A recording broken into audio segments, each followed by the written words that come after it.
ये एक JEE advance level का ऐसा सवाल है जिसको सॉल्व करने में 99% से ज्यादा स्टूडेंट्स फेल हो जाते हैं। क्या आप इस क्वेश्चन को बिना मेरा सोल्यूशन देखे सॉल्व कर सकते हो? तो वीडियो को एक बार पॉज करो और इसको ट्राई करो और कमेंट्स में जरूर से बताओ क्या आप इस क्वेश्चन के आंसर तक सही सही पहुंच पाए। और इसको जानने के लिए वीडियो को देखना है एंड तक। तो सवाल बेसिकली बोल रहा है infinite number of straight wires each carrying current I are equally placed as shown in the figure. ऐसे ऐसे आई करंट जिसमें जा रही है अपोजिट डायरेक्शन में जा रही है, ध्यान रखना है, इसमें ऊपर जा रही है, इसमें नीचे जा रही है, तो ऐसे करके पैरेलली हमने रख रखा है।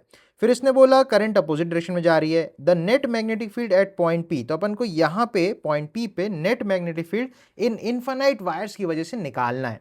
तो क्वेश्चन काफी ट्रिकी लग रहा है, पर देखते हैं इसे बेसिक लेवल से अपन कैसे सॉल्व कर सकते हैं। तो अगर इसका डायग्राम अपन थोड़ा सा बना लेते हैं तो अपन देख सकते हैं पी पॉइंट पे, ठीक है, पी पॉइंट पे फर्स्ट वायर की वजह से जो फील्ड होगी, तो ये एक फाइनाइट वायर है, तो ये सेंटर पे देखो 30 और 30 एंगल सबटेंड कर रही है। तो यहाँ पे अपन बेसिकली ये फाइनाइट वायर वाला फॉर्मूला इस्तेमाल करने वाले हैं। अगर आपको ये नहीं पता है कि ये कैसे आता है तो इसकी कॉन्सेप्ट वीडियो भी चैनल पे, उसको डेफिनेटली से एक बार चेकआउट करना, लिंक मैं डिस्क्रिप्शन में भी दे दूंगा। तो यहाँ पे अगर अपन देखें इस फाइनाइट वायर पे यहाँ पे 30-30 डिग्री हो गया, तो ये θ1 और θ2 तो अपने 30-30 हो गए।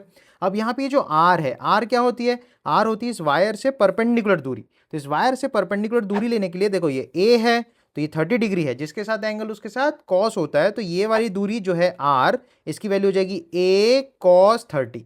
तो ए कॉस 30 बन जाएगा ए रूट 3/2, राइट। तो अपन अगर एक एक करके सबकी मैग्नेटिक फील्ड लिखते हैं तो अपन चेक करते हैं कैसे होगी। अच्छा, डायरेक्शन की भी यहाँ पे बहुत इंपॉर्टेंस है, क्योंकि यार करंट जो है अल्टी पल्टी हुए जा रही है। तो आप सोचो ना, इसमें वायर में करंट ऊपर जा रही है, तो अगर मैं अंगूठा ऊपर रखूं तो इस पॉइंट पी पे अपना हाथ घूम के बाहर आएगा। तो इस वायर की वजह से यहाँ पे जो फील्ड है आउटवर्ड आएगी। मैं आउटवर्ड को पॉजिटिव लेता हूँ क्योंकि यहाँ पे आउटवर्ड को जेड बोला गया है, पॉजिटिव।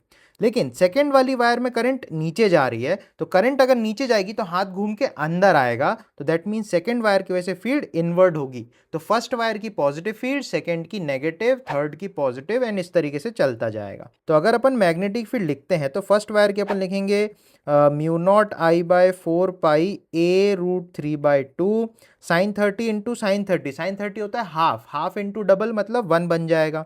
सेकेंड वाले की लिखेंगे तो आएगी mu naught I by 4 pi, ए की जगह आप देखोगे अब 2a लेना पड़ेगा, 2a का cos 30। तो बेसिकली यहाँ पे बस a की जगह आपको 2a करना पड़ेगा, रूट 3/2 बन जाएगा। सेकेंड वाले की जो मैग्नेटिक फील्ड की डायरेक्शन है वो अंदर आती है, तो यहाँ पे एक माइनस आना चाहिए। नेक्स्ट जब थर्ड वाले का करेंगे तो वो बाहर की तरफ आएगा, तो पॉजिटिव बन जाएगा।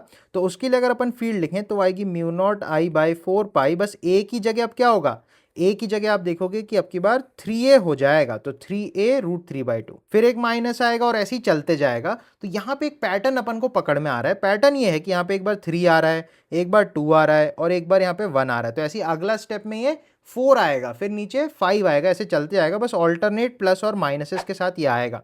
तो अगर मैं सारे एक्सप्रेशंस में से मैं बोलता हूँ कि यार mu naught I upon 4 pi a root 3/2 आप कॉमन ले लो, तो आपको मिलेगा 1 माइनस 1/2 प्लस 1/3 माइनस 1/4 प्लस 1/5, और ऐसे करते करते इन्फिनिटी तक जाएगा। और यहाँ पे अपन देख सकते हैं कि यार ये लॉग की सीरीज है। तो यहाँ पे देखो ना, लॉग की सीरीज में अगर मैं x की वैल्यू 1 डालता हूँ तो ये बन जाएगा 1 माइनस 1/2 प्लस 1/3 माइनस 1/4, यही तो लिखा है। तो बेसिकली ये लॉग के अंदर अगर 1 + 1 दैट इज 2 डाल दोगे, log 2, तो ये पूरा वही लिखा हुआ है।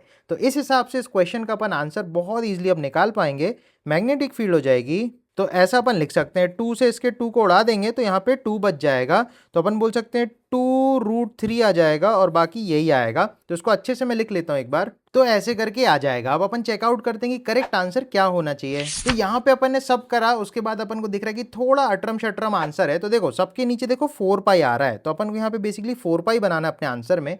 तो मैं बोलूँगा यार नीचे ना 2 से मल्टीप्लाई कर लो और ऊपर भी 2 से मल्टीप्लाई कर लो, और ये जो 2 आएगा ये अपन को पता है लॉग की पावर में चढ़ सकता है, तो 2 की पावर 2 दैट विल बी 4 हो जाएगा। तो अपन को मिलेगा mu naught I log 4 upon root 3 pi है, और उसमें यहाँ पे 4 भी आ जाएगा।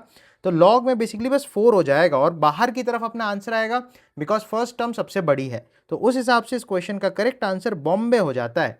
तो आई होप आपको ये क्वेश्चन बढ़िया तरीके से समझ में आया होगा। ऐसे और इंटरेस्टिंग फिजिक्स के क्वेश्चन सॉल्विंग टेक्निक्स को सीखने के लिए फॉलो करना है एक्सप्लोर इंटरेस्टिंग को। और इसी तरीके से सारे कॉन्सेप्ट्स को बढ़िया तरीके से देखने के लिए सारी प्लेलिस्ट चैनल पे अवेलेबल है, उनको डेफिनेटली से सीक्वेंस में सारे वीडियोस को देखो, तो सभी कॉन्सेप्ट्स आपको बहुत बढ़िया समझ में आएंगे। So that's all for this video. मिलेंगे अपने नेक्स्ट एपिसोड में, तब तक बढ़िया तरीके से पढ़ाई करते रहो। Take care.